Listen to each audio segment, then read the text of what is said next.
Chapter 23. For a little while, everything had been going great. The pocket of sanctuary slowly roamed around, barged into fights, and universally killed pretty much everything it came across. It avoided the bladed slayer, who had immediately focused on the largest concentration of living creatures it could kill and ran off deep into the woods. For a little while, things had been going great.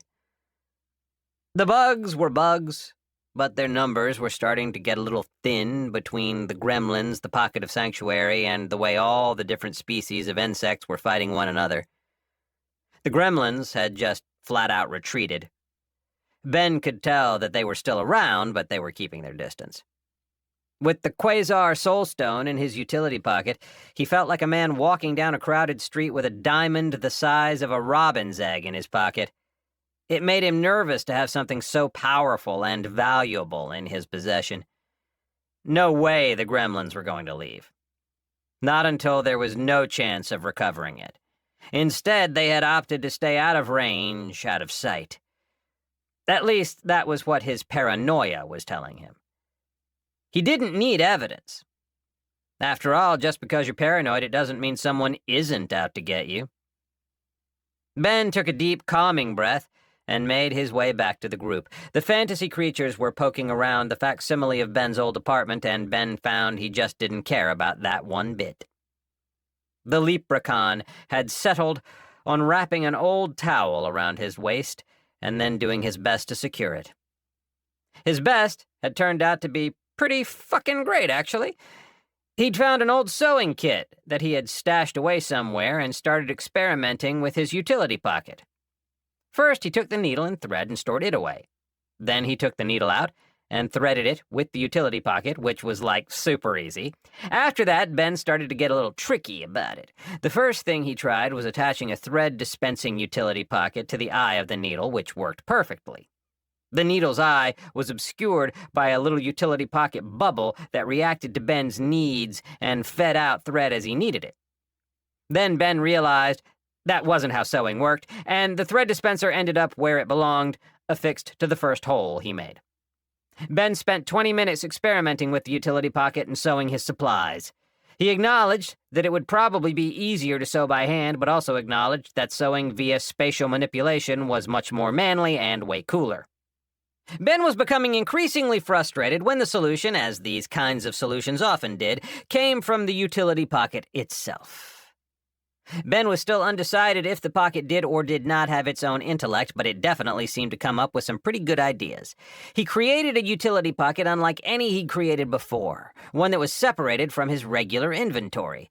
It was less like a pocket dimension, which was essentially a hole, and more like a reverse pocket, which was additive rather than subtractive.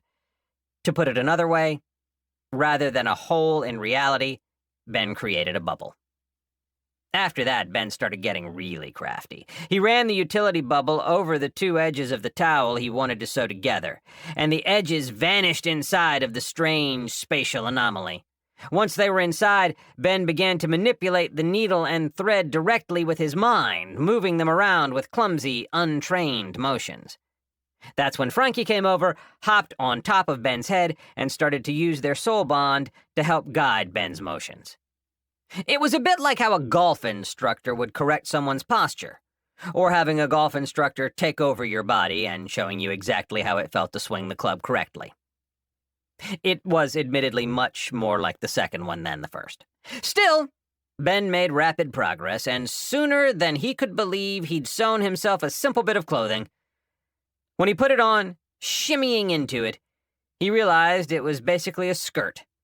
Then he rationalized it and called it the world's shittiest kilt. He was pretty sure leprechauns wore kilts. When Ben looked up, he realized he'd been fucking around trying to do the simplest sew job in the world for like an hour and a half. Though it was a dirty towel that still felt a little damp, it was worth it. He was finally clothed. Once again. "So," Anna said after Ben had walked over and rejoined the group, "we've got some questions for the Aeon Slug." "Fine," Vivi said, sounding exasperated already. I was expecting as much with that awful frame job the system did on me. Okay, so you're saying you didn't open any portals to the beyond? I did not. Gremlins did. Anna exchanged a look with her party members, which was really impressive considering how she was the only one of the group with actual eyes. I'm inclined to believe you, she said somewhat diplomatically. But the problem is, there's a substantial bounty on your head. You're wanted, dead or alive, big guy. I'm innocent, Vivi said.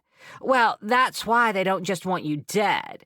We get paid just as well if we bring you in alive, and then you get a trial. Solas isn't full of fools. They realized the system didn't directly accuse you of anything. It was up to our discretion to decide if you were guilty or not. Was? Ben asked, looking Anna in the eyes. Was. We met this guy. I think he was a human, and he told us what was going on and then ran away. We sort of freaked out when we got here and sent an emergency message to Solas appraising them of the situation. Was his name Nemo? Ben asked, but he already knew the answer. Probably. I'm not great with names, Anna said. It was Nemo, Drist said helpfully, and Ben marveled at how he kept forgetting the gigantic glowing snow cone was even there. Are you, Ben asked, about to say something rude like, are you just a boring person, and then he thought better of it and kept his mouth shut. Right, Nemo, Anna said.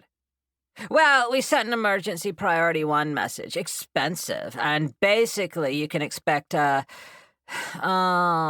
very powerful group of adventurers to descend on this location at any moment.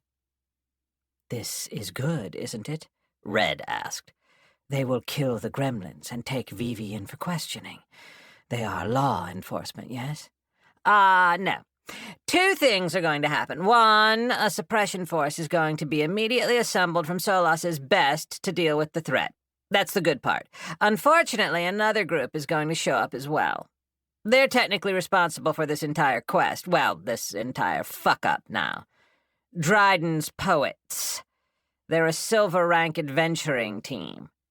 Silver rank? Ben said, suddenly grinning. Holy fuck. This is some isekai-ass magical world bullshit right here. Okay, but they're kind of scumbags? Silver rank thugs? No reaction to that at all? Anna said, trying to provoke a common-sense reaction from literally anyone in Ben's party. The short answer was, she wouldn't get any. The slightly longer answer was she was talking to a group of 5 people. 3 of them were from different dimensions and had been here less than a week. One of them was a highly intelligent fairy who had never left the Over-Cavern Forest. The last of them was an Aeon slug who had been exiled for decades. She really couldn't have found a more out-of-the-loop group of people. So, they're just gonna kill Vivi? Ben asked. Yes, because they are a group of silver rank adventurers? Whereas my team is an iron rank team? They're 3 ranks above my group? Point of order, Shortbus said. But I've got no idea how good your group is because you've all been hiding behind us since the moment we met you. Sick burn, Ben said, then fist-bumped Shortbus from over his shoulder. The entire event, from shit-talking to fist-bump, had been coordinated telepathically. You mean to tell me lawless mercenaries are coming to kill Vivi? Red asked, a note of derision in her voice.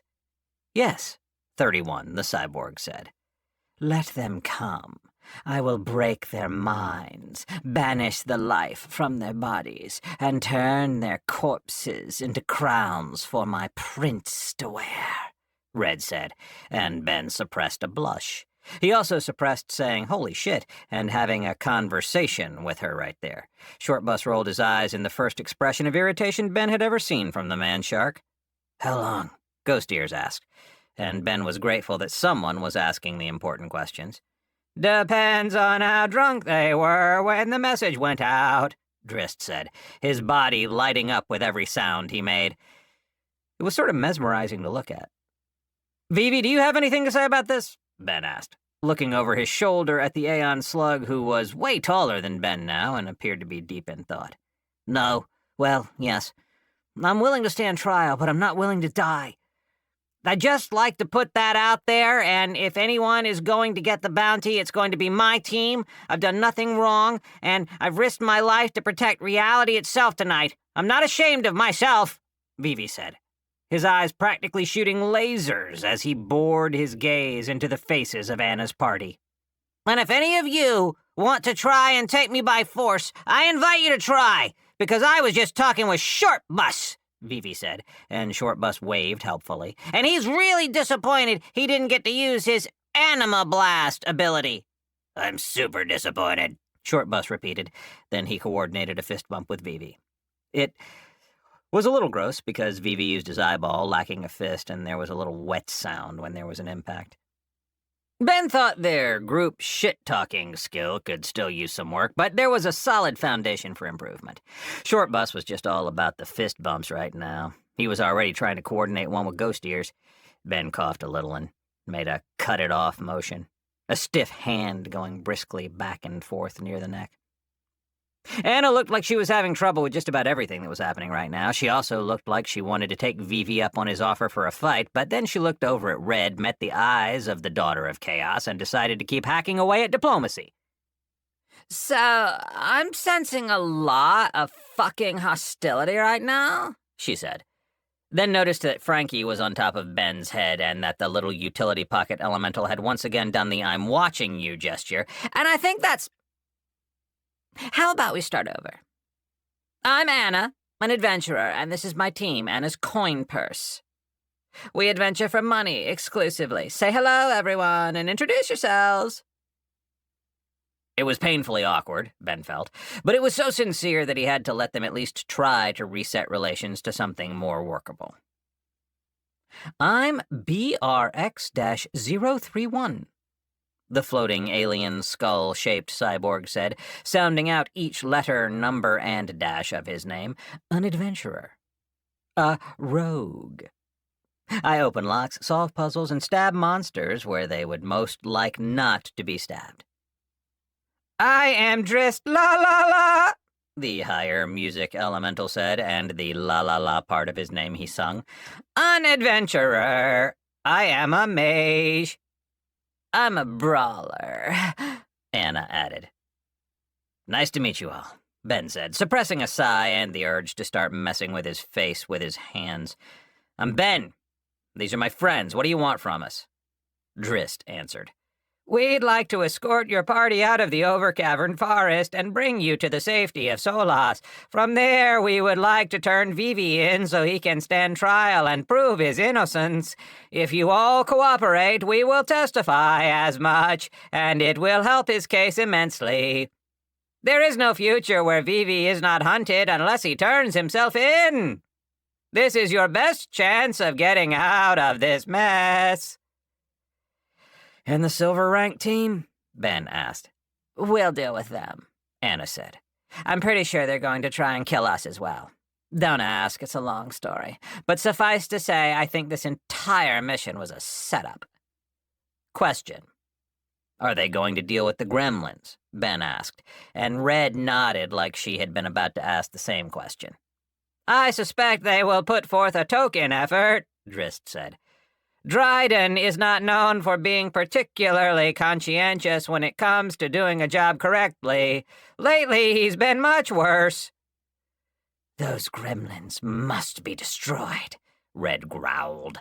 "Otherwise, they will continue to open portals." "Yes," Ben said, cutting Red off before she heated the conversation up way more than it needed to.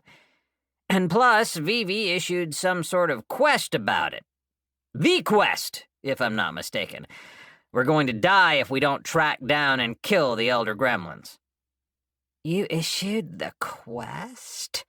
Anna said, her eyes going wide and then shifting into disbelief. "You issued the fucking quest?" "Yes, I issued the fucking quest," Vivi snapped, capitalizing the F when he said it. "Because this is important. Pfft, Anna said. I'd never issue the quest to anyone. Her team looked relieved. I like my freedom, thank you very much. Well, I guess some of us just take our responsibilities as members of the signatory races more seriously than others, Vivi said, getting super haughty and superior. Ugh, look, everybody. Someone forgot there was an Aeon slug in the room, Anna said, then made a wank-wank motion with her hands, which is to say she violently mimed the male masturbatory motion. Glad you reminded me. Ben winced a little bit. I think most males would. Anna's attempt at miming a hand job looked more like a threat of a mauling. So Vivi, Ben said, trying to interrupt.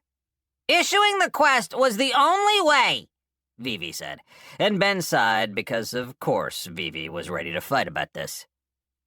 Okay, Ben said, enunciating it. Oh, really? You couldn't have just gathered your party here and gone to town on some fucking gremlins? They're gremlins, not exactly powerhouses. They sort of jumped up on the threat ranking when they started opening portals to the beyond, Vivi spat back. Whatever. Everybody knows you did it. The system practically announced it. I can't wait for you to stand trial. Oh, gremlins did it. Oldest excuse in the fucking book. The system was trying to provoke an immediate response force to come and take care of the gremlins. That's why he was so vague. He won't interfere directly, but he can... Yeah, Anna said, interrupting, her voice getting higher and more petulant, more bratty. Oh, yeah. Why don't you go ahead and give me a lesson, slug?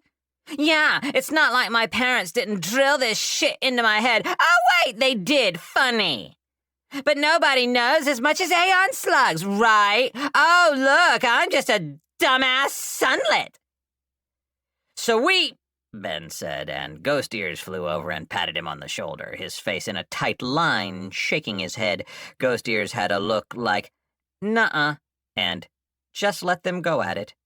Wow, Vivi said. Wow! A sunlet, finally admitting to being a piece of...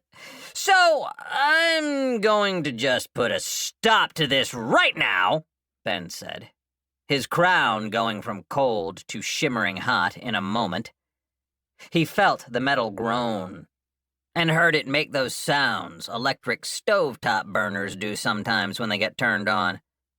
Vivi immediately acquiesced, bobbing an eye in apology, but Anna did not.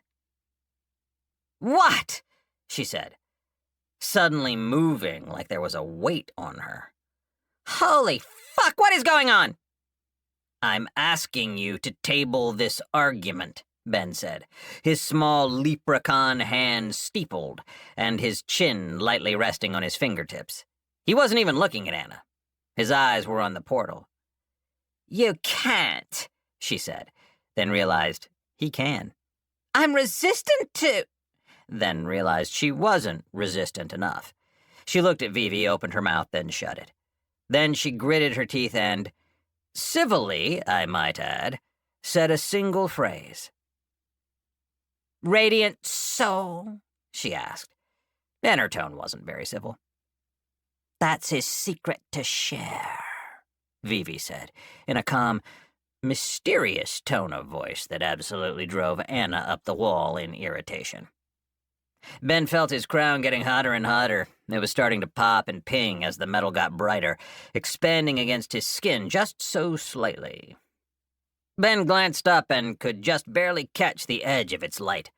He experimentally touched it with a finger. It still felt cool to him. A bit of iron flaked off and drifted to the ground, and that was Ben's cue to quit pushing its limits. He relented, and the crown rapidly cooled to its regular, dull, black iron appearance. Vivi, how likely are you to be found innocent in a trial? Ben asked. Extremely likely, almost a guarantee. Any amount of investigation will prove I'm not responsible for any of this. Great. Second question. If we go to Solas and get this warrant for your arrest taken care of, will it count as us abandoning the quest, and will we die? No! No. Vivi said. "You'll know if you are abandoning the quest. As long as we intend to continue it, we'll be safe." "Awesome. We're going with them," Ben said, deciding for his group. He was pleased to find they didn't object. "Frankie," Ben said, "Anna's in charge of navigation now. Let's point this thing in the right direction and get as far as we can." Chapter 24. The Pocket of Sanctuary Mobile Area Pacification Fortress, the TPAS map, Ben said, trying another acronym.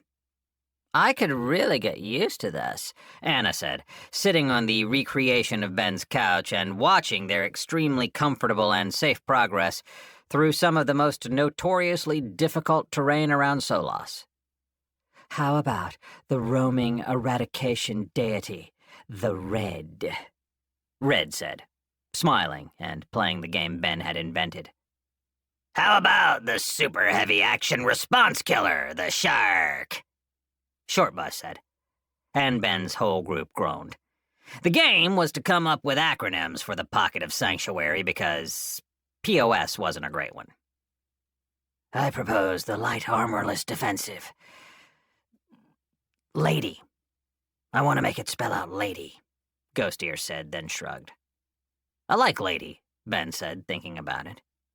"The armorless, efficient, obliteration, noun?" Vivi said. "How about the fearless, relentless, aggressive, non-pacifist, killer, indomitable engine? The Frankie!" Ben said, but didn't get a whole lot of support for that one. Even Frankie took the time to hang in front of his face and boop Ben's nose. "The Great!" Shortbus began, and everyone groaned. "You can't keep spelling out shark and great white and caudal," Vivi said, laughing. "Oh, okay. I've got another one. Supremely hilarious, adorable, remorseful killer." "Oh, wait, that's just shark again," Shortbus said. Ben couldn't find it in himself to laugh, but he was smiling and possibly chuckling at the most ridiculous suggestions. He was having a good time, in spite of everything. "What about," Red said, "the orbiting remover of dangerous enemy resources, the Order?" Everybody stopped for a second. "That's a strong contender," Ghost Ear said, seriously, having been writing down every stupid name they came up with. "That's a really strong contender." Vivi chimed up with, "Walking interior of serious helpfulness in emergency situations, or wishes," Vivi said, looking smug. "That's an excellent suggestion," Ghost Ear said, then wrote the idea down on a separate sheet of paper where he kept all of Vivi's suggestions. "Hey!" Shortbus said, trying to be quiet and failing, due to being half-deaf. "What's up with Vivi? You're always bowing and scraping around him. It's not like you." "Oh, fairies worship Aeon slugs like gods." Ghost Ears just came out and said it. "I'm not religious like that, but that's how my family grew up. Hard thing to break and probably not worth the effort." "Oh, I get it," Shortbus said, nodding. He didn't get it at all, but he knew how to be polite about it at least. "Question," Anna said. "For the earless fairy, 10 copper, the answer is yes. But did Aeon slugs teach you guys that religion?" "According to our oral traditions, yes," Ghost Ear said. And then Anna said, "Nailed it!" And Vivi groaned, his eyes sagging. Ben was looking around. The vibe in his old apartment so chill that he had a thought. He got up and started rummaging around in an old drawer he hadn't opened in a long time. Inside was a small jar of legal marijuana, as well as a clean water pipe. Ben looked at the dried green buds, then looked at his unusual guests. He was on the fence about it until he caught another glimpse of Drist La La La. "Hey, everyone! I've got an idea!" Ben shouted. Approximately 20 minutes later, everybody was stoned except for Drist, for whom smoking was impossible. As far as Ben was concerned, this was the coolest shit he'd ever done in his entire life. Even the cyborg had been able to take a hit. 31 was, along with everyone else in the faux apartment, staring at Drist like he was the world's greatest lava lamp. Ben had initially rushed over to his computer to play some music, but quickly realized he hadn't downloaded any of it. He went to connect to the internet, but the only network available was the System 8, and it required a password. Then Drist proved useful for the first time, and started playing some mellow music. His colors synchronized with the sound, and it was pretty fucking awesome. Ben, Red said, her cloud eyes of energy looking a little thin. this was a good idea, she said, eyes locked on the liquid rainbow kaleidoscope that was the higher music elemental's body. I must say I've never quite looked at you properly before, 31 said, drifting around and bumping into a nightstand, then drifting in another direction like a hovering Roomba. Fuck, this is intense, Anna said, squinting, then opening her eyes wide, then squinting again while she also stared at Drist.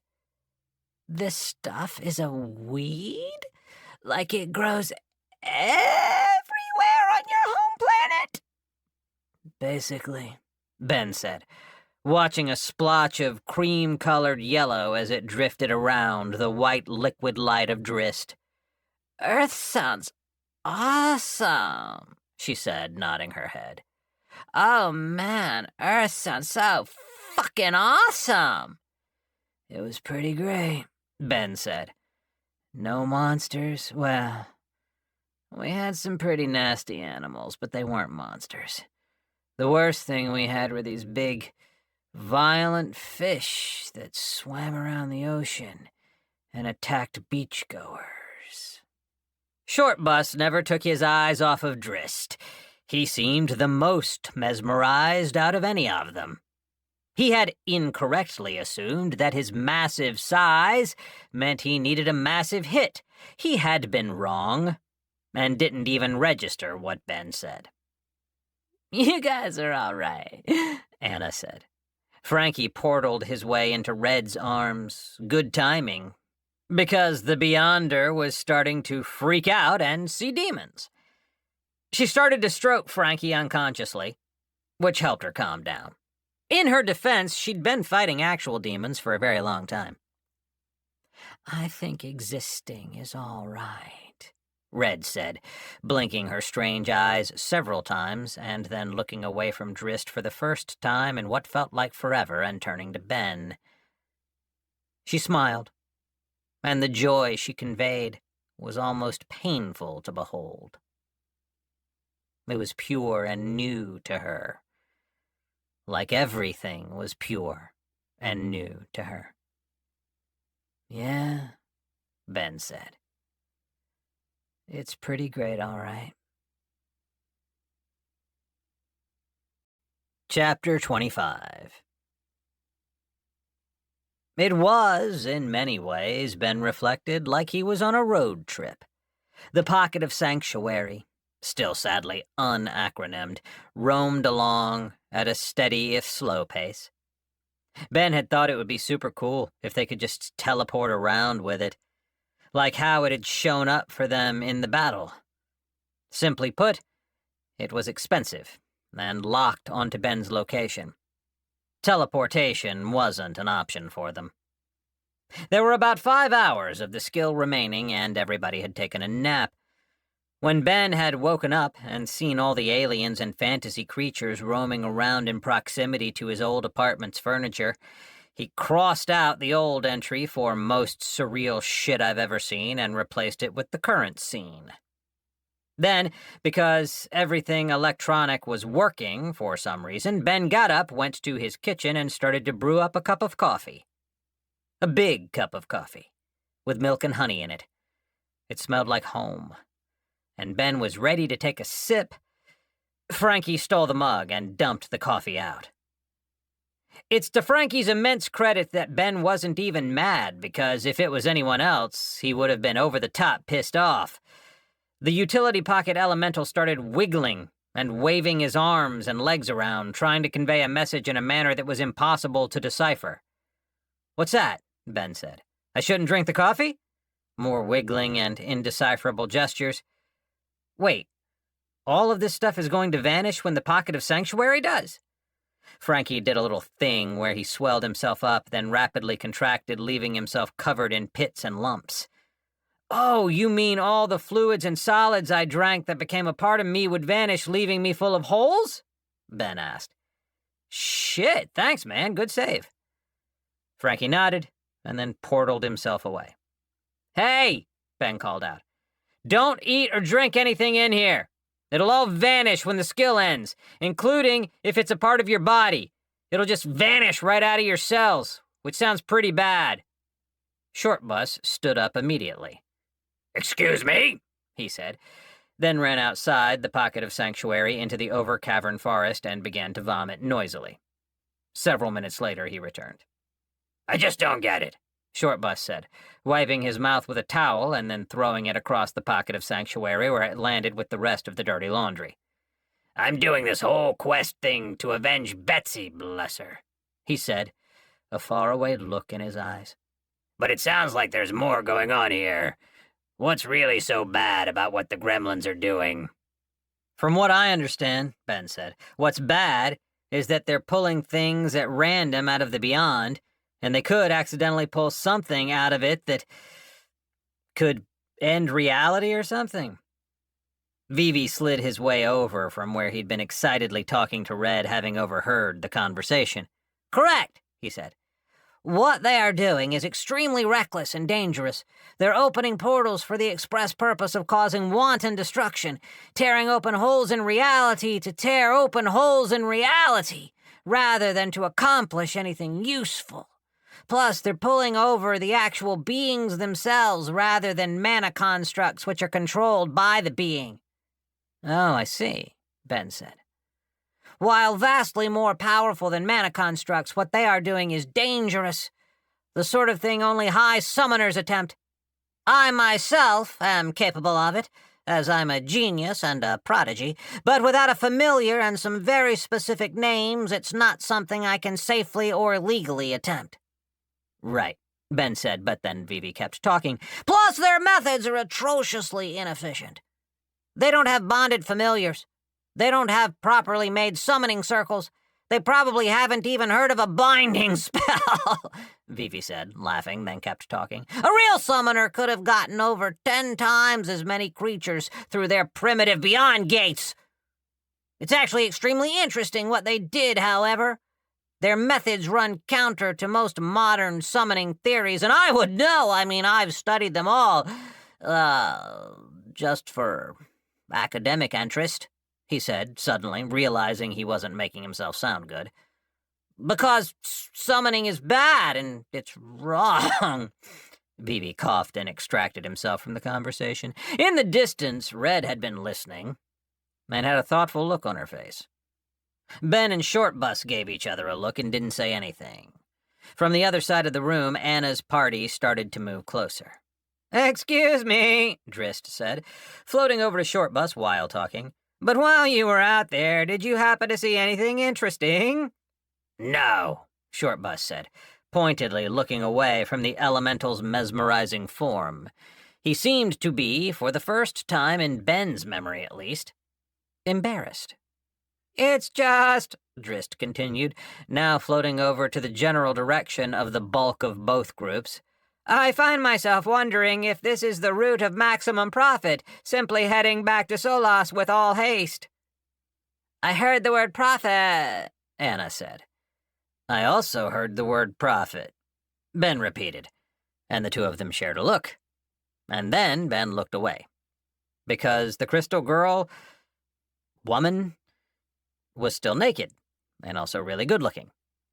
Plus, they had both just been high together, which erased a lot of the comfortable boundaries that exist between strangers. Also, Ben was about eye level with her. Ben coughed, walked a comfortable distance away, then looked up at her breasts. Fuck! At her eyes, Ben, at her fucking eyes! Get yourself together! Oh, 31 said. Yes, I think that's a fine idea. I'll start charting an optimal route. 31 is correct, Drist said.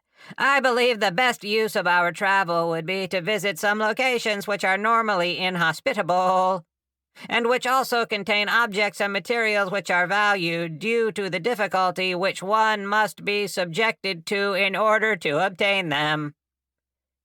Ben blinked several times, then looked at Anna for a shorter statement, which she provided. The Overcavern Forest is full of treasure. Let's go get some while we're in your mobile death fortress. I'm not opposed, Ben said as he examined his fingernails, but I'd like to get to the locations with the thickest concentration of monsters. The Leprechaun Prince was glad none of Anna's people could read his mind and see how close the pocket of sanctuary was to reaching 100,000 points. How close Ben's group was from getting a map of Wish. They were hovering about 50,000 right now, and the number wasn't rising. If Ben had to guess, and his guess would be right, he would guess that they weren't gaining points because they weren't in an area of dense mana. Also, secondary condition, I'd like to go the routes with the densest concentration of mana. That's perfect, Anna said, and her team groaned. That's some real balls right there. Then she winked at him, probably because she'd already seen his balls. I've been trying to get my pussy shit team to go here all year, but they keep moaning about how we're all going to die. We are going to die, 31 shouted. Not anymore we are, Anna said, and slapped the pocket of sanctuary. This bad boy is going to just march right through and dominate. Would I be able to jump out of here and fight some stuff? Short Bus asked, making sure someone got the important questions answered. Oh yeah, Anna said. Oh yeah. I like this guy. What are you, some kind of super gray? Fucking hate grays, don't say yes. I'm a man shark, Short Bus said, poking himself in his heavily muscled chest with a thick, powerful thumb. Fuck grays. Fuck grays, Ben agreed. Please don't encourage her, Drist said. I'm feeling pretty encouraged right now, Anna said, making eye contact with Ben, sizing him up, then looking a little disappointed he wasn't taller. Well, anything that gets me outside and moving, Short Bus said, stretching his arms overhead, then looked at Ben. What's it called? Ben asked. If she says the gloom, say no, Ben. Just say no. Ghost Ears cut into the conversation, flying over to Ben's shoulder and sitting there. Oh, and by the way, this evolution skill, he whispered. Is it going to make me get much larger? I guess, Ben whispered back. But you usually get options. Why? Want to get taller? I've considered it, but I'm not happy about being level 1 again. I lost most of my skills. I wasn't warned about that. You'll get 'em back, Ben whispered back. Hello? Anyone there? Anna asked, and to Ben's ears, the way she said it sounded familiar, like a phone call meme. Is it the gloom? Ben asked, and Anna's eyes went wide. Oh, man, are you saying... I'm saying no to the gloom, wherever that is, Ben said. Oh, well, no, it's not the gloom. There's a newly discovered dungeon around here, Red Core. It's an absolute nightmare to get to, and nobody's been able to clear it and claim the core. Ben looked over at Vivi and called him over with a motion of his head. Red Core? Vivi asked, sliding over and speaking in an academic tone of voice. And the species? Bugs, obviously. Lots and lots of bugs, big, powerful, valuable, dumbass bugs. Ugh, Vivi said, making a face. Disgusting. I'm in. Let's exterminate them. What's so hard about getting to the dungeon? It's in the Overcavern Forest, she said, then added, and surrounded by big, powerful bugs? Ben nodded because that seemed obvious now. Prince Ben, Red interjected. Our quest to kill the gremlins has not been forgotten, Red, Out of curiosity, which direction is this dungeon you are speaking of? Red asked, looking at Anna. She said, then went outside the pocket of sanctuary with Red for a moment, and then the two of them came back. I'm in, Red said. That's the direction the gremlins are fleeing. At least the one I marked. Fuck, really? Ben said. Yes. Well, that's convenient, Ben said. Fuck yes, it's convenient, Anna said. We're going to get treasure, gear, all kinds of good stuff. And also some pants that aren't going to vanish when this skill ends, Ben muttered, realizing his towel was going to Cinderella itself in about 5 hours. The man had been clothed for only a few hours, and he was already addicted.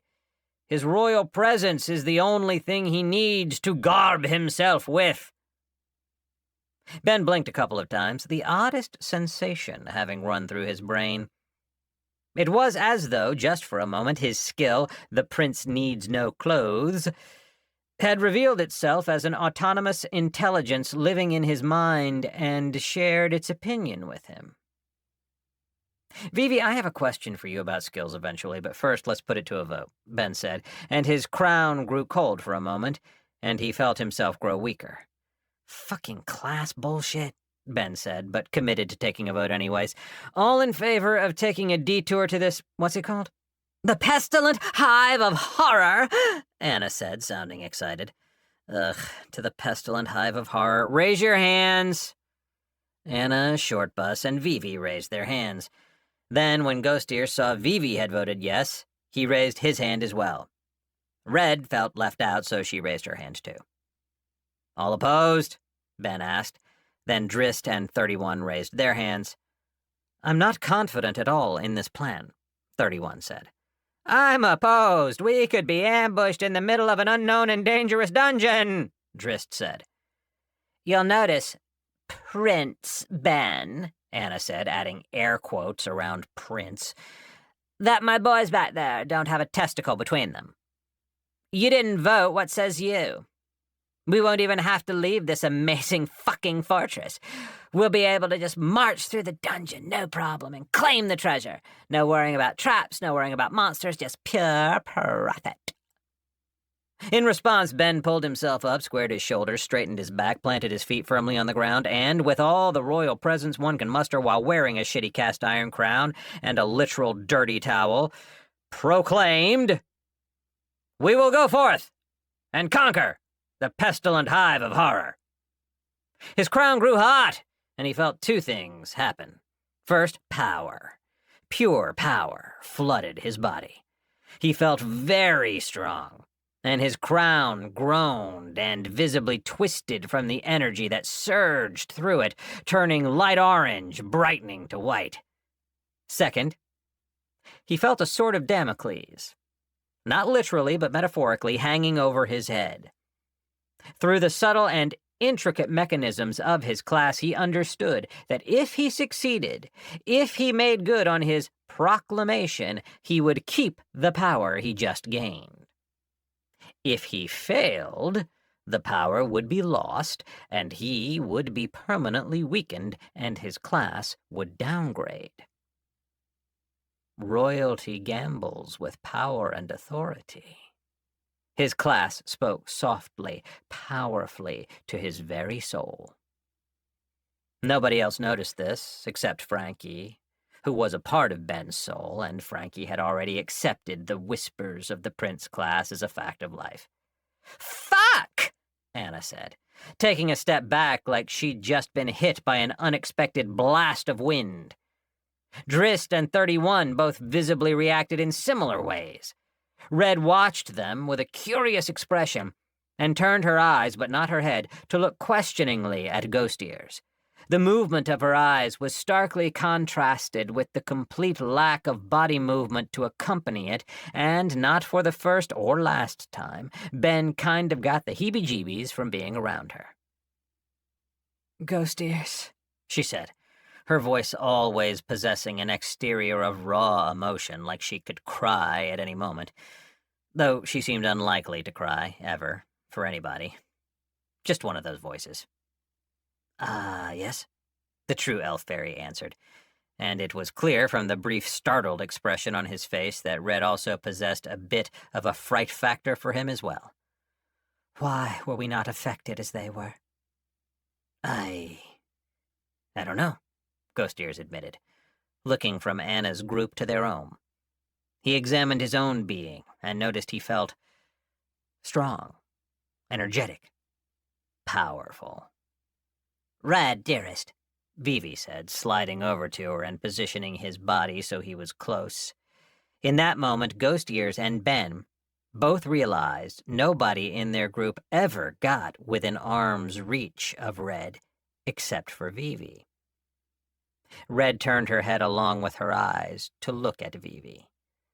Ghost Ears has many commendable qualities, but I doubt an academic education is one of them. We are members of Ben's kingdom. His authority can never hurt us. Never? She asked, eyebrows going up. Never. Princes, princesses, kings, and queens, they're tremendously difficult to kill at any level, but they are vulnerable to their subjects. Only tyrants and their ilk have power over their subjects, and they in turn are vulnerable to the world. Many a royal, a true royal, has been cut down by those who have sworn their undying loyalty. They may order us, but they cannot hurt us with it. Remember this, and protect your prince. With my life, Red practically growled, and then Ben coughed in an uncomfortable way again. Anna looked from Red to Ben, then back to Red, then back to Ben. I don't get this shit at all, she said quietly, to herself. Then louder, Great! Then much louder, and with great enthusiasm, Great! Woohoo! She screamed like an excited teenage girl. We're going to clear an unknown dungeon! Bronze rank, here we come! I'm terrified, Grist said. I suspect the time for my corpse contract will be soon. Be sure to carry my body to the Adventurers Guild for me, old friend, 31 asked, and Drist, lacking any kind of body language capability, still seemed to nod. It was just uncanny how well those two managed to express their emotions with their extremely alien bodies. Frankie, Ben said, his voice almost ringing with authority, set a course for the pestilent hive of horrors. Their first indication they were close appeared when the pocket of sanctuary stepped into a patch of forest that looked gnawed. The trees, as large as skyscrapers, looked soft and infested. From a distance, they looked like any trees with bugs in them, cavities under the bark, wood showing through in places. Once they got closer, they could see that their first impressions were correct. It was the scale of the damage that they had gotten wrong. Those were some big trees, and some big bugs. The pocket walked on cosmetically mechanical legs, charging heedless into the woods, its pilots convinced of its utter invincibility. The first swarm was a pack of flies that looked like they'd been bred for war. They had long, sharp legs, armored bodies of chitin with hard razor-wire hairs covering everything. They had red compound eyes that could shoot needle-thin beams of red light that burned and created explosions. Their mouths spat acid and had rotating razor-sharp teeth. There were thousands of them. They descended on the pocket of sanctuary, attacking with a frenzy. The pocket was greedy and grabbed them one by one, marching on, killing them as quickly as its many arms could grab them, while it was mobbed from all directions. Nothing could hurt it. Inside, Ben and everyone cheered, watching as the terrible monsters were thwarted. Ben noticed it first when the electronics of his fake apartment turned off. The light inside was fading, and with a start, Ben realized they were going to run out of mana. His eyes went wide, and they felt it the moment it happened. The pocket kept walking, but the tentacles stopped working. Flies flew, furious, fighting to be fed, to eat. "Brace yourselves!" Ben shouted, as the first one landed in front of the pocket of sanctuary and looked inside of it. It was unintelligent for any other creature, but for an insect, it was smart enough to fly through the entrance. It was half the size of an adult human. It charged and was met by the aggression of 8 magical alien creatures, Ben included. It didn't hurt anyone or last very long. Its body vanished before their eyes, the lights turned back on, and the tentacles started attacking. Then they turned off again, and another fight ensued. This time, 2 flew in. They were taken out without much of a struggle.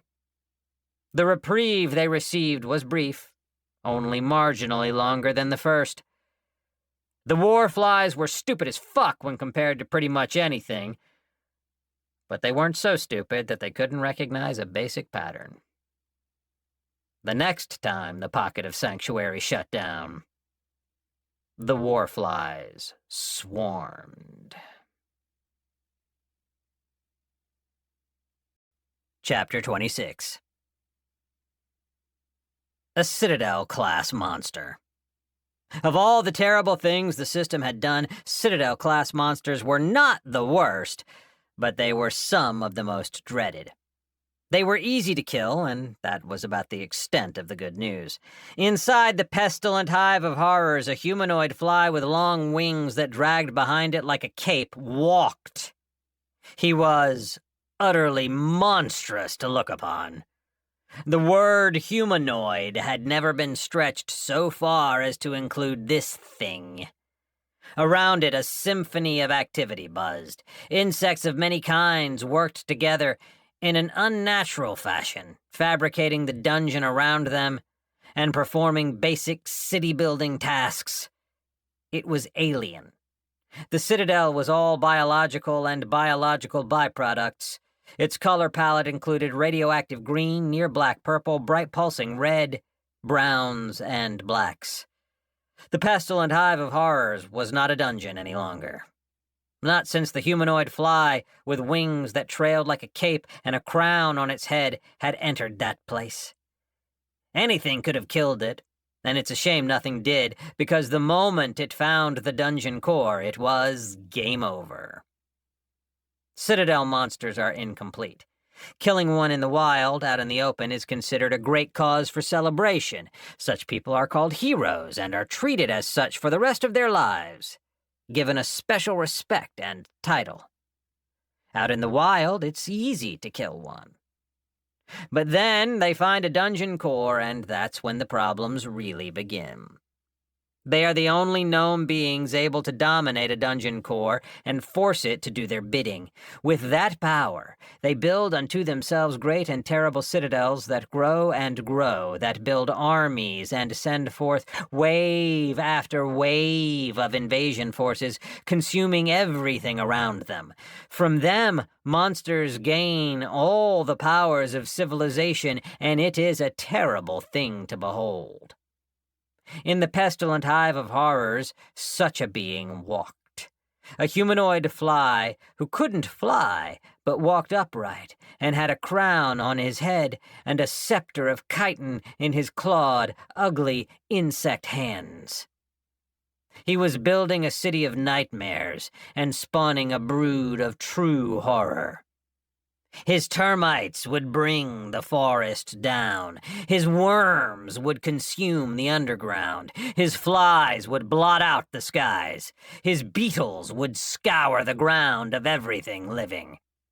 The Citadel fly's eyes were compound and red, and a pupil black was centered in each compartment. They gleamed with utter malevolence and an intelligence in possession of many secrets and powers. The Citadel fly moved with ceaseless energy, and his workers died from overwork and were eaten where they fell. Great living vats of biological treasure, acids, and mutagenic agents, substances as potent as an alchemist's potions, were labored over by spiders, ant queens, royal bees, and long-legged centipedes. In secret chambers, new life was born. Insects which couldn't move, bugs with 1,000 swords for legs, beetles with 100 shields for shells, strange crickets with 60 antennae, wands and staves for magic, caterpillars that bristled with biological spears. These impractical creatures were bred and slaughtered, their bodies cut and processed, turned into weapons for an army.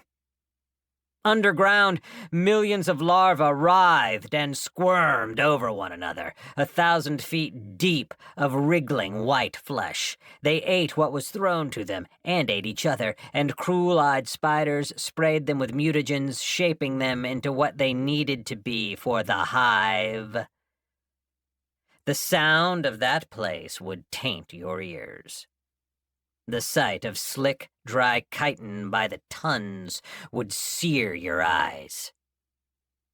The hive was a nightmare of nightmares, a fear of fears, a horror of horrors. An army would be needed to take this place, and an army had not been called. It was patrolled, and its walls were thick, its monsters were mean and keen-eyed, and its leader was clever and cruel. It was a citadel. It was death. What fool would dare try and assault such a place? The citadel fly looked up, feeling his crown grow hot, answering a distant challenge. He cackled, the sound abrupt and startling, a buzz mixed with a cricket's song, as if the song were malicious laughter. What fool indeed would dare try and assault such a place? Chapter 27. From above, a clever Beazle, the name the Citadel Fly had given his lieutenants, held back directing the warflies as his compound eyes took in the situation. He sat high in the monstrous trees and saw the pocket of sanctuary walk along the ground, a purple-ringed oval on legs of solid, glass-like purple light.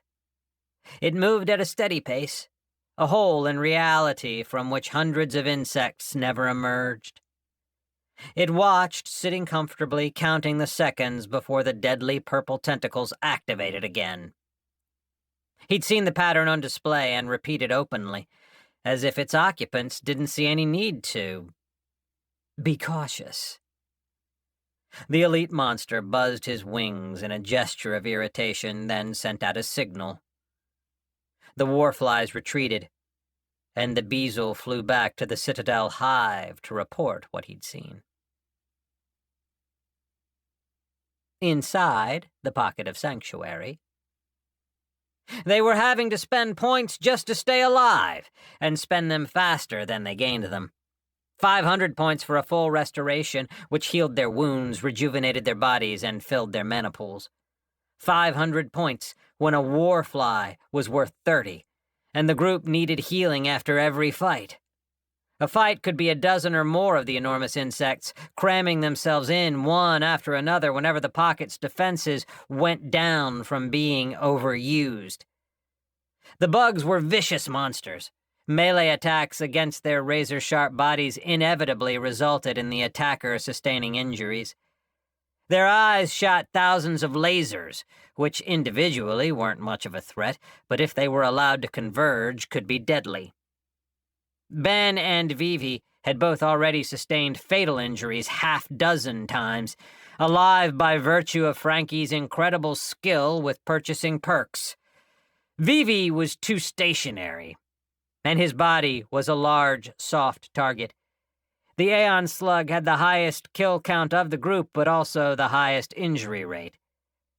Ben was only doing marginally better than Vivi at staying alive, mostly by virtue of him having no idea what the fuck he was doing. Ben didn't know how to fight. All he knew how to do was jump around and try and get cheap shots in when he could.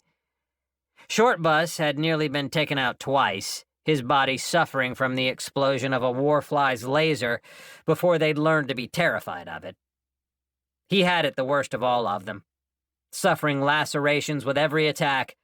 He didn't have a weapon and was forced to attack with his bare hands and bite with his mouth. He'd been blinded, his eyes cut nearly every fight. Anna and her group had done marginally better, having only suffered one group wipe. They fought in formation, Anna protecting Drist while he played music that weakened their enemies and supercharged the nervous systems of allies. Meanwhile, 31 cloaked himself and took precise and skilled cheap shots that nearly always ended in an insect dying. Ghost Ears and Red had not sustained any fatal injuries, but had both been wounded many times.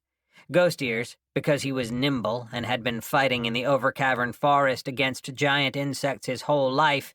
Red, because her eyes dominated the weak minds of the bugs and turned them against one another. That, and she was an excellent fighter who knew how to dodge. As for Frankie, he was in the control room, providing as much mana as he possibly could to the Pocket of Sanctuary, which was as much as he could contribute. He'd nearly been destroyed by a fly laser. There wouldn't have been any coming back for him after that. He was extremely fragile. That, and his death would result in the Pocket of Sanctuary collapsing, which would doom them all. So he was hidden away in a place where physical beings could not go and was forced to watch while they fought. When the flies retreated, when they stopped coming, there wasn't Ben's party and Anna's party. There wasn't any social distance between them. There was the group. Because there needed to be a group. For sure there was an enemy, and worse, a united enemy, so they needed to be united as well. "Anna?" Ben said, his eyes fully dilated in the strange, almost light of the Pocket of Sanctuary. "Is it supposed to be like this?" The smooth, orange crystal sunlit was also breathing hard. "I think so," she said. "All the reports said it was a pain to get to the dungeon." "Those reports were put forth by copper rank teams," 31 said. A sound like an overworked computer fan, the only indication that he was respirating. For the record, he was breathing hard too, in his own way. "Ben, I do not like this place," Short Bus said, breathing hard. He squinted and blinked, then shut his eyes really hard, then opened them again. The trauma of being blinded playing itself out through physical action. Vivi didn't say anything, but his big spherical eyes were open wide and dilated. The Aeon Slug wasn't so much breathing hard as hyperventilating, his scattered focus betrayed by his eyes rapidly darting around, like every little sound startled him. Red was merely scowling, looking at the last spot a fly had died and where its body had vanished. She needed corpses in order to use system looting, and the Pocket of Sanctuary took them before she could do anything with them. Ghost Ears had a furious scowl on his face. "That," the true elf fairy said, "was extremely bad. Those are not normal monsters." "Really?" Anna asked, and it looked like Drist winced when she admitted total ignorance in a single word. "Yes," Ghost Ears growled, flying up close to the sunlit and pointing a finger straight at her left eye. "I've seen the monstrous flies of this forest 1,000 times, and what we just fought were much, much worse." "How so?" Ben asked, looking Anna in the eyes, playing the part of a setup man, the guy who asked leading questions for another member of his group to answer. "Well, for one, the flies of this forest can't shoot lasers!" Ghost Ears screamed, directly in Anna's face, tiny fraction of a raindrop-sized bits of spittle flying out of his mouth and landing on her face. She didn't notice, and the spittle sizzled away on contact. Anna was hot, both in the sense of slang and temperature. Ben's heart, which he thought had been beating hard, started to pound, the sound of rushing blood making him go deaf. He'd nearly been taken out by one of those lasers, nearly had one of them blast his neck apart. His nope sense was screaming him to nope the fuck out of this situation, classes and powers be damned. Anna looked like she wanted to say something rude, but then her eyes looked over the group she'd selfishly roped into assaulting the pestilent hive of horrors. Ben decided to say aloud what he'd already decided. "We're getting out of here now! Frankie, turn this thing around. This is not worth it." If only it were so easy to correct a mistake. They did turn around, and for a few minutes their mobile sanctuary walked unmolested. Then they saw the formations of humanoid, and I use the word so very loosely, grasshoppers and crickets. There were, about 60 of them, but each one was about as big as Shortbus. They wore thick armor of chitin on top of their thick chitin bodies, and were armed with swords, bows, and spears. Spiders with humanoid torsos were holding strange glowing wands and staves. They looked a bit like centaurs, except their human half was 98% spider. Overhead, a fresh swarm of warflies buzzed. The small army wasn't advancing and was spread out for one very obvious purpose: to keep them from getting away. The pocket of sanctuary stopped while its occupants yelled and screamed at one another. They might have committed to a suicidal charge, except a lone, human-sized snail with an iridescent gold and blue shell made its slow way towards their position. Ben, being a royal with the class, realized what he was looking at. He quickly removed his towel, which, according to the law of his skill, the prince has no clothes, actually made him look less royal than if he were just wearing a crown. Then Ben quickly polished his crown in what can briefly be described as his most creative use of the utility pocket yet, fixed his hair, and fixed his face into an expression of imperial boredom. Then Ben looked at the group and started arranging them to look like a united front. He had only moments, and he wouldn't fool anyone who looked too hard. He had to hide Vivi, who was still in post-traumatic stress from basically dying a half-dozen times in quick succession, but it would do. Anna had just been going along with it because, let's be honest, she was also in post-traumatic stress, but after a few seconds of standing there, she got it. "Oh no," she said quietly, and then the rest of her group got it as well. "I told you this was a bad idea," Drist said, even though Ben didn't know if he actually did say that. "A fucking citadel," 31 swore. And for those who knew him, they knew that was unusual. "A royal," Anna said, then quietly, "just follow the prince's lead, do whatever he says, and we might get out of this alive." "Silence," Ben said quietly. "The herald is almost here." The snail was slow, and Ben suddenly felt the inadequacy of his crown. It was a warning directly from his class, one that told him everyone he loved was going to die unless his crown got an upgrade. "What's the most valuable thing you have on you?" Ben hissed, keeping his position and his face fixed in a superior sneer.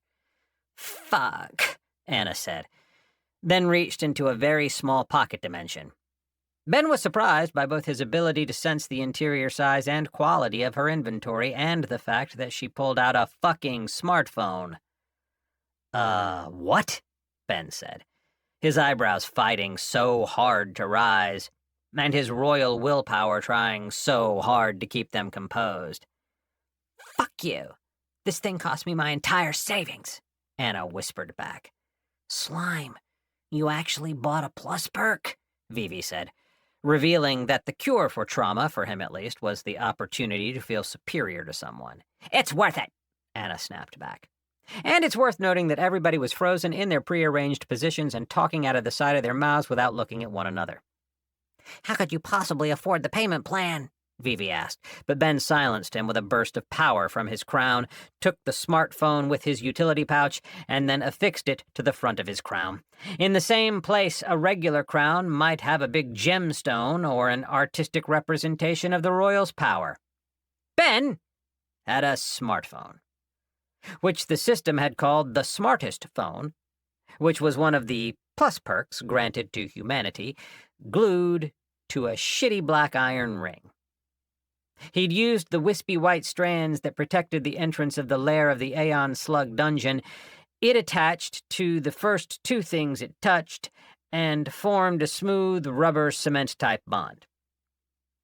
If Ben had a mirror and saw what he looked like, stark naked, with a smartphone glued to his fucking forehead, he would not have been able to pull off what came next. Good thing he didn't have a mirror. The herald snail entered the range of the pocket of sanctuary, and under Ben's strict instructions, the purple tentacles retracted. The snail continued uninterrupted, as though he had not even considered that he would be attacked. Who indeed, the herald thought, would dare risk the wrath of his master, the Citadel King? The snail entered the pocket of sanctuary, and the first thing Ben thought was something like, is every gastropod in this world a total snob or something? And then he went back to thinking entirely royal thoughts. The Aeon Slug's eyes made contact with the eyes of the herald snails, and the two of them exchanged a look of utter superiority over the other. The snail sneered at the slug, and the slug ignored the snail as beneath him. Ben ignored the apparent racial rivalry. He'd given strict instructions to his entire group to keep silent, and so far they were obeying. The one who spoke first, indeed the one who acted first, was the inferior, the supplicant. The bitch, to put it in modern parlance. But it was a game as old as the universe, make no mistake about that. Dominance was inevitable, after all. The herald did not lock eyes with Ben, and Prince Ben did not look at the Citadel's herald. Silence stretched, and with every moment the threat in the air increased. To Shortbus, who was sensitive to such things, he felt the moisture in the air be sapped away, leaving everything dry. Something was moving through that dry, rough atmosphere. Tiny static pops happened infrequently around them, electrical discharge between bits of dust. Violence was imminent. Everybody knew it. Everybody felt it. Ben's crown started to grow warm, the cell phone screen brightened by a fraction, simple white light spilling forth. It was so intense everybody wanted to scream. But they kept it together. "You are to stand trial in the Citadel of Horrors," the herald said, breaking and ceding to Ben.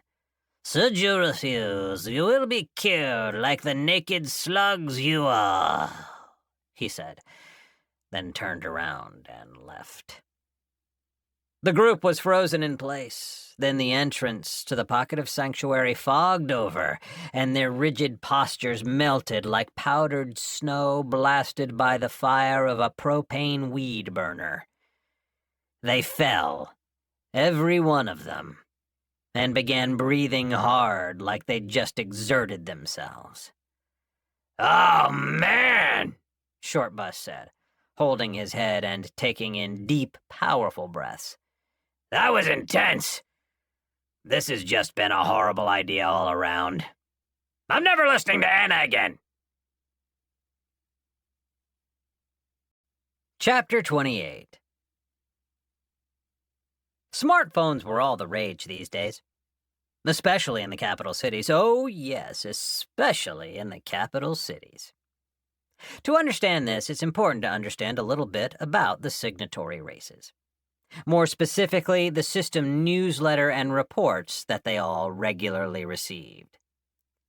To say that the signatory races were more well-informed than the rest of the world would be a gross and laughable understatement. When humanity was first inducted, a full report was given to 3 races: the Aeon Slugs, the Sunlets, and the Enalim. Mostly these reports were read like a newspaper. The old and successful read while the young merely saw. Not so this time, not at all. If a regular system newsletter was an edition of the New York Times, the old NYT back when they were beyond reproach from anyone anywhere, this newsletter was like... Picture it like this.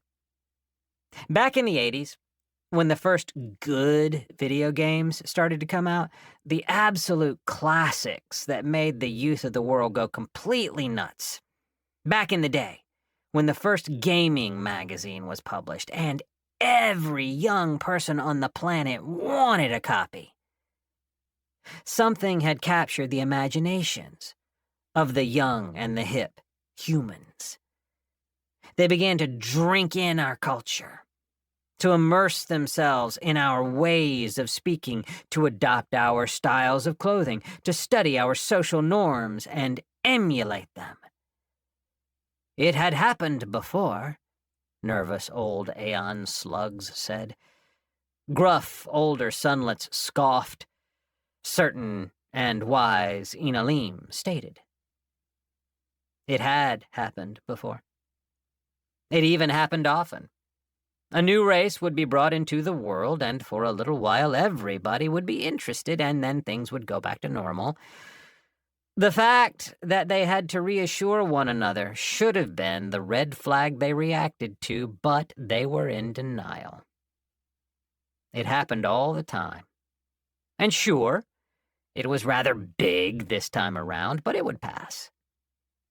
Then the topic of conversation would inevitably shift to the young purchasing the Plus perks that became available when humans started their new game Plus, and the older folk would feel their blood pressure spike because the young were spending their inheritances on toys. Toys, an older Aeon Slug might say. Foolish toys, smartphones. The future is doomed. Some bought utility pockets, and yes, some bought the useful, ever-piercing eye. The bright spark had been purchased several times by the College of Eternal Life for research purposes. A few creepers even purchased a worm enclosure or two. Nobody bought the consuming flame. But if I told you that any less than 90% of the Plus perks purchased were the smartest phone, I'd be lying through my teeth. When studying modern human culture, every teen and young adult member of those magical alien races all saw one thing: phones in hands. It was the greatest unplanned advertisement in the history of the universe, and it fucking worked.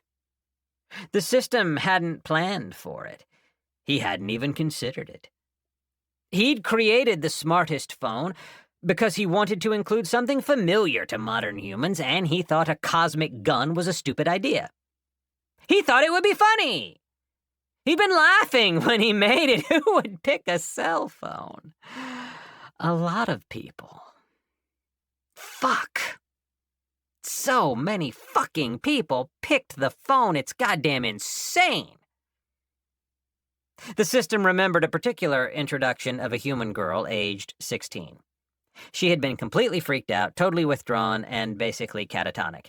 She signed whatever the system put in front of her and didn't answer questions when they were asked. Then, she'd seen one of her options was a really sweet-looking smartphone, and she grabbed it immediately. The girl had shuddered, hugged the phone, and said, "I'm safe now." Then she'd been able to function. Albeit function in her case meant carry on a conversation while texting and updating her social media account. Because yes, the entire internet was on there.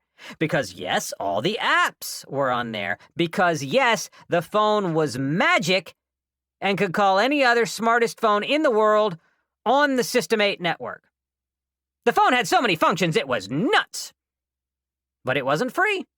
Just like a cell phone, it came with payments, and the smartest phone was expensive and billed weekly. Nobody could afford this thing. That's what all the old aliens were saying anyways. They didn't know about the dot-com boom, or how modern humans could make an absurd amount of money on the internet. They didn't know how wrong they were, but the youth did. Despite their well-reasoned arguments, the smartest phone had become the major purchase of the signatory races for an entire generation. When they held that phone in their hands, or with their magical abilities, looked at the screen and started communicating with one another, watching videos, making their own videos, and making money off of one another and the system, they realized cell phones were fucking awesome. And they totally got why humans loved them so much. The system executive, the copy who was supposedly in charge, read a report about the smartest phone and whistled. That's the single largest transfer of wealth away from the signatory races ever. At this rate, I might be able to get some actual work out of them, the system executive said, drumming his claws on his desk and rereading the numbers. Okay then, he said. And it was done. 1,000 copies of the system were created in a moment, and they immediately got to work on developing new features for the smartest phone. In the new department, 10 rows of 100 devils stood in formation, like an automaton army. Each one contained the full power, the full knowledge, the full might of the system. Each one was the system, and also a mere part of it. Their postures spoke of both violence and the willingness to commit what others would consider sins in service to their grand design. Nobody ever saw an instance of the system moments after it formed, because if they had, they wouldn't be able to trust the fucker. They'd never be able to trust the guy again. It was, naturally, merely a leftover behavior from a war that happened a long, long time ago. The system wasn't like that anymore, but he still remembered. Oh, yes, he still remembered. And the memories gave him the will to face eternity with a smile and work unceasingly until reality gave itself its final breath and the void came to claim everything once again. Which was like a really long time from now. The last time the system checked, the universe hadn't even experienced cosmic sunrise yet. For a moment, that army of menace was still, and then they got their orders to be smartphone developers.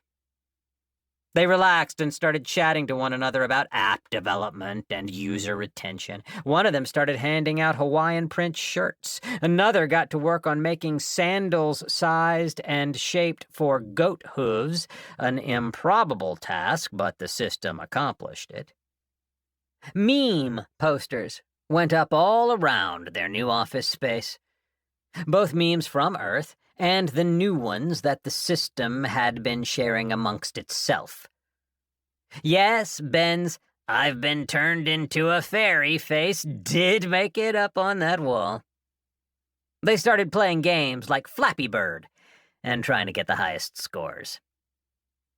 They played into every stereotype with gusto and energy because the universe was at peace, and the work they did was their reward for a job well done. They intended to enjoy it. Chapter 29. You can't have it back, Ben said, adjusting his crown and making sure the cell phone was sitting exactly centered with his forehead. I paid for it, and it wasn't cheap, Anna countered, her eyes wide as she realized she really might not get the phone back. Well, it's a part of my crown now, Ben countered back, and if he weren't such a prince, he would have seen that wasn't really a compelling argument. You've got to give it back when we get out of this, Anna said, looking like she was ready to brawl over it immediately. We will negotiate, Ben said, and then used a bit of his power to end the conversation. He wasn't sure if he was using mind control or something, but he really liked the ability to just boss people around and force them to listen. That shit was clutch. Anna scowled, opened and closed her mouth like a guppy a couple of times, then scowled harder and silently cursed royalty everywhere. Ben's party watched the exchange and coordinated behind his back to quietly knock Ben out and return the absurdly expensive cell phone while he was unconscious should the need arise. Anna's party quietly agreed to let Ben have the phone if he got them out of this mess alive. Currently, the Pocket of Sanctuary was being escorted by a growing army of terrifying, gigantic, humanoid insects. The main foot soldier was some sort of gigantic cockroach brute with really thick, shiny biological armor. They communicated by hissing, which was both extremely loud and unsettling. They weren't paying attention to that. Call it dumb luck or genius planning, but the group had collectively and silently decided to not stress too much about what was coming up. Ben had probably led the charge since the technique they were using was a human classic, the old ignore it till it goes away or solves itself play. Weird noise in your car? Turn up the volume on the radio. People giving you funny looks at work? Pfft, give it a month. Wife or husband coming home suspiciously late and giving evasive answers?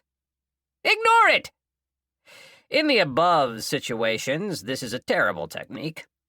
However, as a survival mechanism, it does have its virtues. Say you're a primitive humanoid, about a tenth of the size of modern humans, living in the, Carboniferous period, when the Earth was ruled by giant insects. Look it up. You're hiding in some big prehistoric fern, and a big boy roach comes out of nowhere looking for a snack. You can't run, you can't do anything but sit there and wait and ignore the roach, because Big and Nasty has you dead to rights. So you ignore it. You just ignore the shit out of it, and do your own thing till either it leaves, finds something else to eat, or finds you.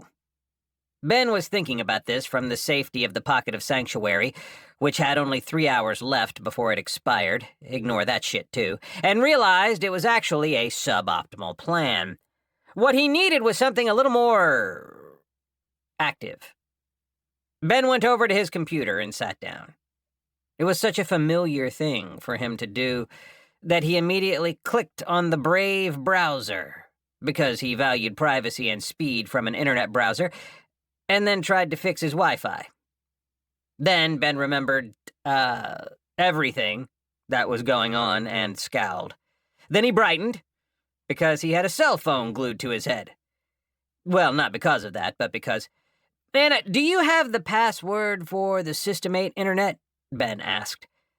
And then he added that question paired with this situation to his surreal shit that's happened to me today list. It won't work, Anna said. I'm out of money. My plan's expired. That's why I took this stupid job in the first place. That phone is so worth it, but it's so expensive. Oh, I've got some money, Ben said, and Anna brightened. How much is it? Anna dropped a number, and everybody with a sense of money, read that as Ben, Ghost Ears, and Vivi, gagged a little bit. Are you out of your mind? Vivi said, his voice incredulous. Per week, Anna added, completely shameless. And you sound just like my mom right now, slug. Not my dad, my mom. No, wait, this is perfect, Ben said, drumming his fingers on the fake wooden surface of his computer desk. This is actually perfect. Does anyone have any money on them? Come on, cough it up, people, you can't take it with you. There was grumbling and grouching, but Drist had a little bit of money. 31 had considerably more money. Vivi was, compared to the rest of the group, loaded. I'm not paying for that ridiculous scam of a contract, Vivi shouted, his voice defiant. It's worth noting that as far as Ben was concerned, once he told the group how much money he had, the fight to get it out of his tight-fisted grip was merely a formality. Is there a word for Aeon slugs being tight-fisted? They don't have fists, Ben said, looking to his group of natives. They typically call them slime balls, 31 said. having absolutely no pity on Vivi after giving up his money. "Or shell hoarders," Drist said, still feeling the lack of his pocket change. "I am not," Vivi declared. His entire body circled protectively around the small pocket dimension that he carried things around in. Ben could see it was nicer than Anna's, but it was still like comparing a paper bag with a silk purse when comparing it to his own utility pocket. Actually, when Ben started comparing the utility pocket to what appeared to be a regular inventory, he started to notice the differences. He started to notice features he hadn't been aware of. "Oh, yes, you are," Ben said, cutting off his own train of thought. "You're a fucking Scrooge shell hoarder who's going to die with a bunch of money in his pocket." "Vivi, money is a trick," Red said, walking over to the Aeon slug and putting a hand on his back. "Played on those without real power. You possess real power.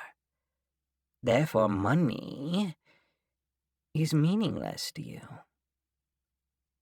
Vivi looked at Red, then turned to his ally of last resort, Ghost Ears. Ghost Ears coughed uncomfortably and then looked away, unable to finish his statement. "No," Vivi moaned. But he did fetch out a small pile of silver and gold coins. Everybody knew he didn't give them everything he had, but what he'd given was enough, so they didn't push the issue. Vivi cried, his eye stalks drooped, and everybody knew it was an act because Vivi wasn't a good actor.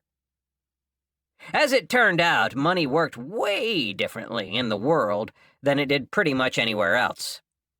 There were as many denominations of coins as there were ranks of adventurers, a relationship which was based solely on how much an adventurer could be expected to be paid for a job and in what kind of currency. Iron ranks got iron coins, bronze to bronze, copper to copper, and so on and so forth. Why, an inquisitive and completely right-minded person will ask, would these advanced fantasy races with magic and wishes give even the smallest shit about little discs of basic non-magical metals? Because they weren't basic non-magical metal. They were, in a technical sense, wishes. No. Not wishes. More like little fragments of power of a wish that had been smashed and ground up. In an even more technical sense, they were refined and concentrated possibility, which could be further refined and concentrated into a wish. They just looked and behaved exactly like basic non-magical metals for some reason only the system understood. As different as apples and antimatter, but they looked the same. "Look," Anna said, derailing Ben's question-asking session. "This is basic shit that everybody knows, and I'll explain it later. Just put the money in the phone so we can get on the internet and you can do whatever your plan is." "Oh, yeah, right," Ben said, and got back on task.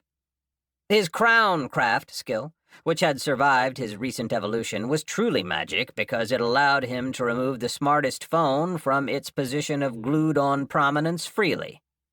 Side note, as it turned out the little crystals Ben found in the lair of the Aeon Slug was a specific kind of currency which was only useful in the dungeon it was found in.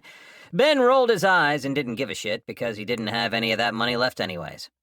He held the smartest phone in his left hand and a silver coin in his right hand.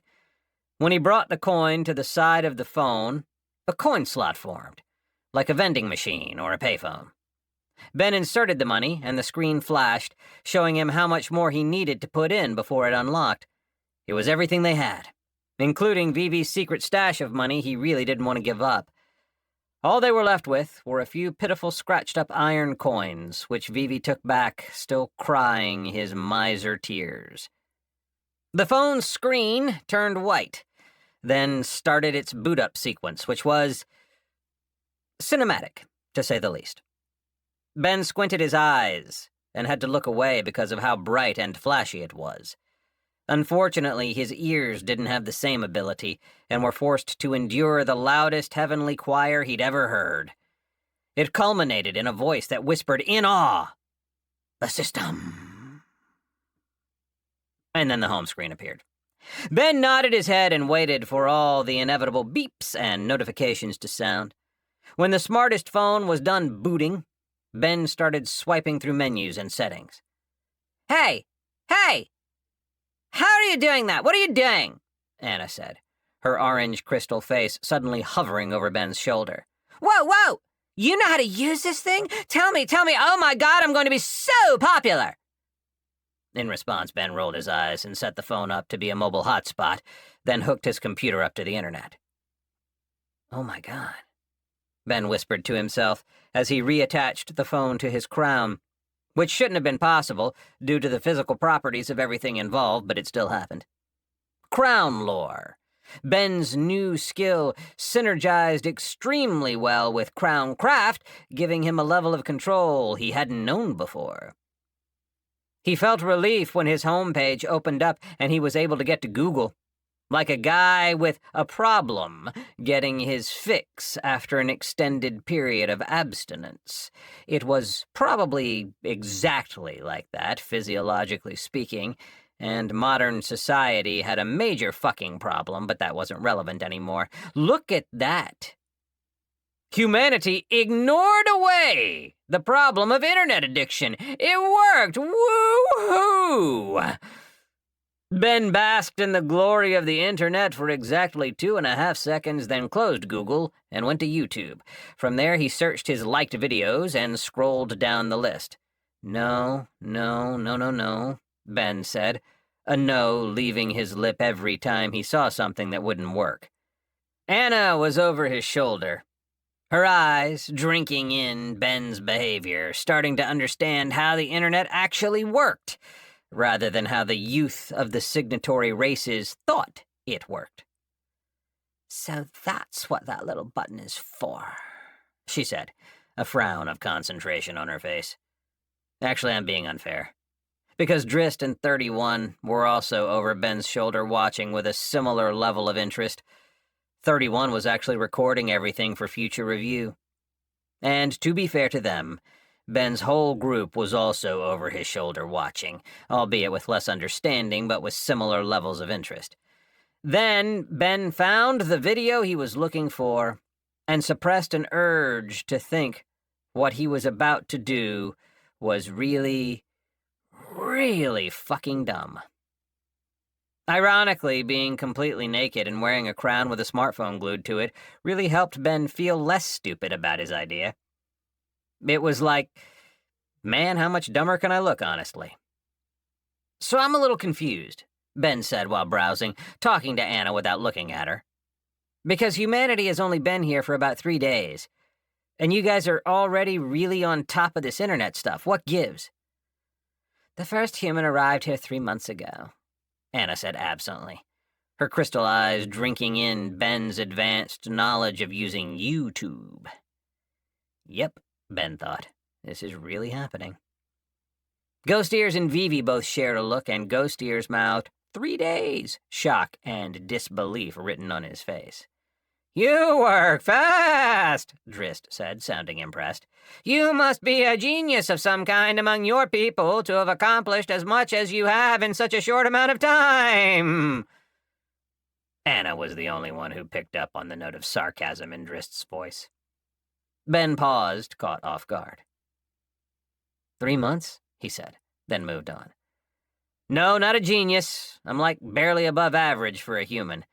Then, before anyone could process that statement, Ben continued talking. So, I think we're all freaked out by meeting this Citadel King, right? Ben said, making up a term for the monster they were being herded towards. Everybody gave some measure of agreement, including Short Bus, who was man enough to admit it. On Earth, humans do shit like this all the time. Like all the time. Not so much during my time, but in the past, before civilization, we were basically prey animals. Smaller and weaker than everything else around us. Worse, we even preyed on each other, and roving bands of warriors would go around and slaughter villages and steal all their stuff. We were always scared of pretty much everything. We didn't trust one another or like one another, and we were always getting eaten. So, one of the things we figured out was, this was the part that sounded stupid to Ben, but it had worked for the gremlins. Well, was singing. This is a war song. Then Ben started playing a song. It was called Wolf Totem by The Hue, and it was Mongolian throat singing. Ben felt himself growing hot with embarrassment as the opening credits played, then quickly right-clicked on the screen and set the video to loop. On the screen, a wolf howled, and a scene of a vast empty plain was displayed. A horse whinnied, a bird of prey sounded its cry, and distant motorcycles idled. Then the music started. Drist gasped, then was silent. Everybody was silent. And Ben realized this was a terrible idea, but he'd learned in his life to never turn the video off when sharing. Better to let it play till the end, rather than look insecure. The lyrics were harsh, brutal, and lacked the kind of melody and harmony modern music required.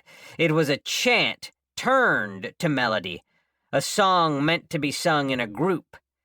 The group was silent until the singers started to chant, "Hugh, Hugh, Hugh, Hugh, Hugh, Hugh."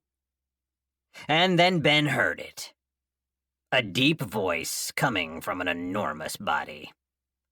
Short Bus, caught up in the music, quietly singing along. Ben saw each member of the group when he turned his head, each one of them absolutely sucked into the song. Red had her eyes closed, her ever-open eyes of energy lidded and shut. Ben looked at her and saw that the tiniest stubble of hair was growing on her scalp, but he couldn't tell what color it would be yet. Vivi's eyes were bobbing. Ghost Ears was standing on Short Bus's shoulder, tapping his foot. Drist was pulsing with light in time to the music. 31's mechanical tentacles were swaying in time. Anna hadn't blinked once, her eyes glued on the scene. The video finished, then looped. It played again, and this time, Short Bus sang along a little better, a little louder. It finished and played again. Ghost Ears joined in, singing along to the parts he could, and Red joined in with confidence about halfway through that playthrough. On the fourth repetition, they were all standing and shouting and singing along. Ben showed them how to properly bob their heads along, how to really use their whole bodies and just throw their heads around in time to the music with confidence. Then, surprising the shit out of everyone but his group, Drist started to glow brilliantly and summon some magical floating instruments. They were, much to Ben's total delight, even cooler copies of the already fucking awesome instruments in the music video. The instruments started playing on their own, and Ben's group started to sing along perfectly to the song in Mongolian. That's when things really started to go crazy. Frankie, aware of everything happening in his skill, quietly assessed the situation, then, without the knowledge of the people inside of it, let everybody around them hear what was going on inside. At first it was quiet, drowned out by the hissing and the buzzing and the clicking. Then the insect noises both started to die down and be drowned out as Frankie cranked up the volume. Soon the entire army of bugs was quiet and the aural tempo of the entire scene had been stolen away. The bugs, numerically superior, physically superior, magically superior. Superior in combat experience, in murderous intentions, in ability to cause destruction. The bugs started to get nervous. 15 minutes later, the pocket of sanctuary stood outside the massive double doors which sealed the citadel of horror away from the rest of the world. The pocket's legs were extended up as high as they went, and a ramp of translucent purple light slowly extended out from the entrance. Ben adjusted his crown and took several steadying breaths. He looked at Short Bus, who nodded, a smile on his face. At Vivi, whose spherical eyes sat determined atop their stalks. At Ghost Ears, who was sitting on Red's shoulder, whispering in her ear. At Red, whose unnecessary eyebrows would occasionally raise, and whose head would occasionally nod as she listened to Ghost Ears. Ben glanced at Anna, who nodded, her brows set, her body language showing how ready she was. Drist and 31 didn't have any outward tells, but I assure you they were filled with determination. They were ready for this.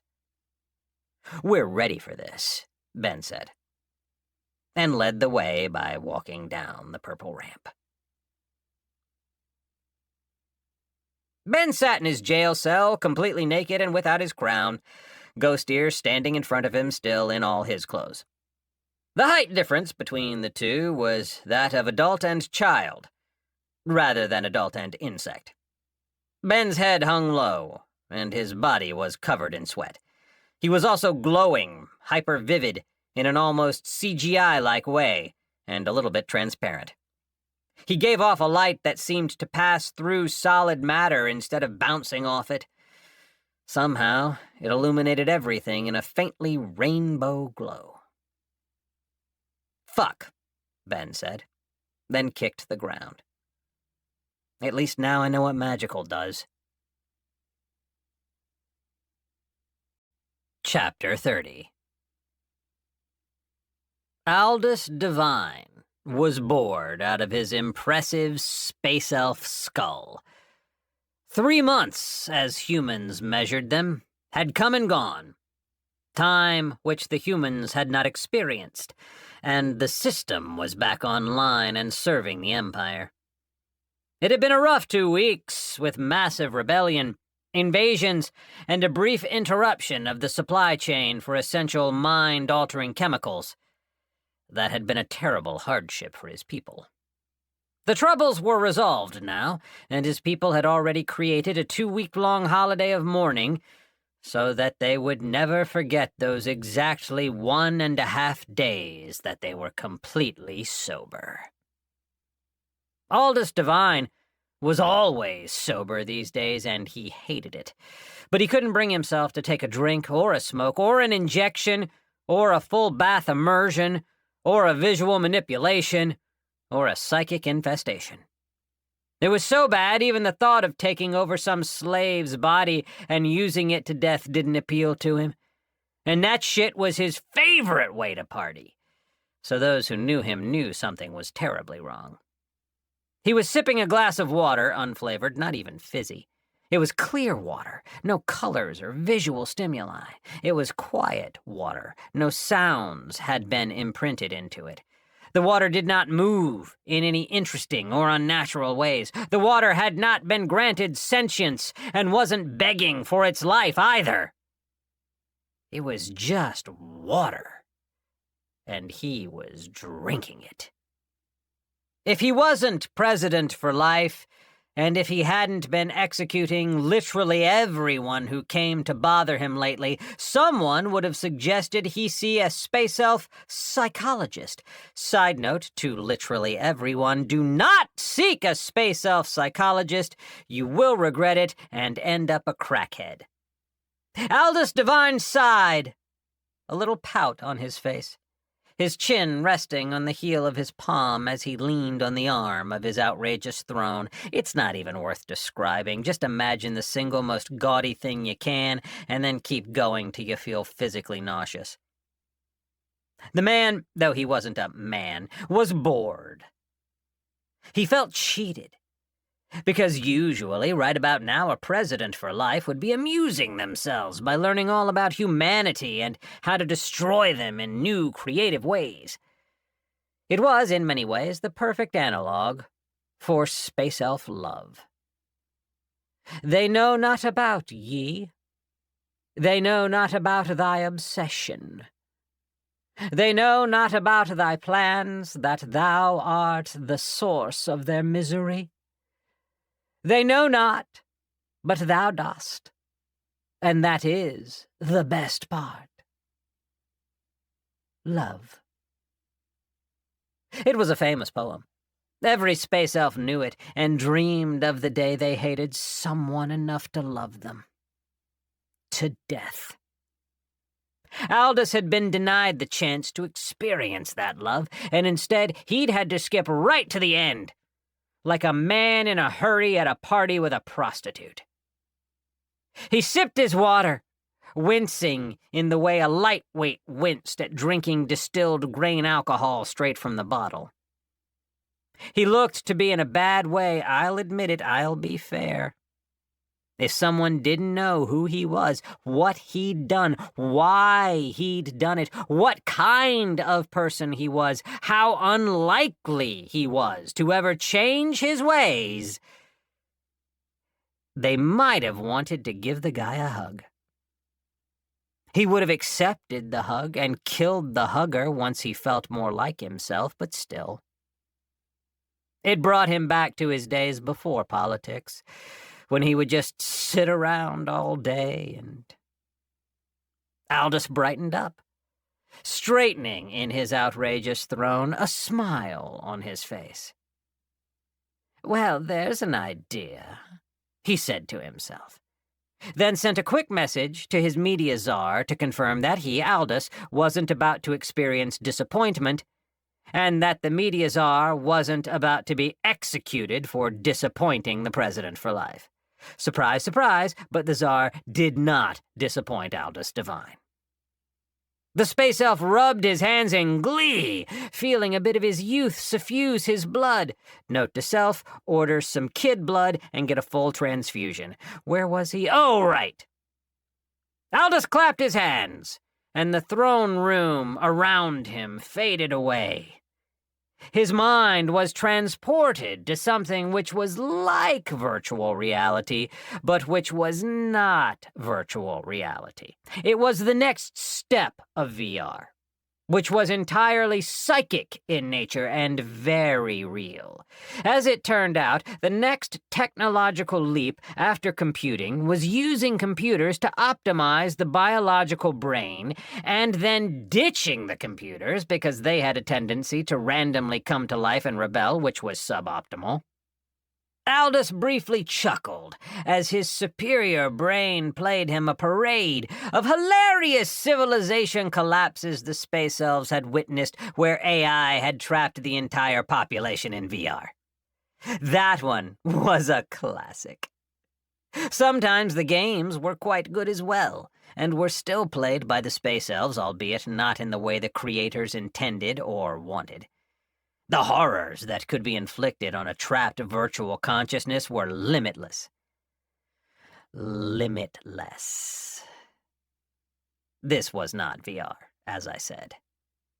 Aldous was in the internet, but for brains, the astral realm. Primitive societies had an astral realm which was teeming with viral and parasitic life, chaotic and wild places that were just dangerous. Civilized societies had an astral realm that could be likened to a well-tended city park. There was wildlife, but safe wildlife. There were plants, but safe plants. It was pretty, but not beautiful, the way the Amazon rainforest was beautiful. But Aldous Devine wasn't in the astral to walk around in a park. He was there to play. He appeared in a beige room which looked to be made of solid slabs of cloud. He was alone, and there was no furniture or decoration. Aldous, with an effort of thought, conjured up a comfortable chair and sat down. The wall in front of him changed, and, like a TV screen, it showed the Space Elves' favorite show. A classic, loved empire-wide since its founding. The World. Aldous smiled, a real smile, and started browsing through menus and screens to figure out exactly what he wanted to watch right now. Humans, obviously, but which one? There were still billions of them left. Aldous thought about it for a half a second. Then his over-engineered brain sparked an idea. He'd been looking at one, hadn't he? before he'd condemned the species to the system. A male in a transportation hub, that's right. Aldous had been examining the bioweapons the human had been incubating in his guts. The screen in front of Aldous Devine responded to his request, and a man in captivity was displayed to him. And Aldous smiled, remembering love.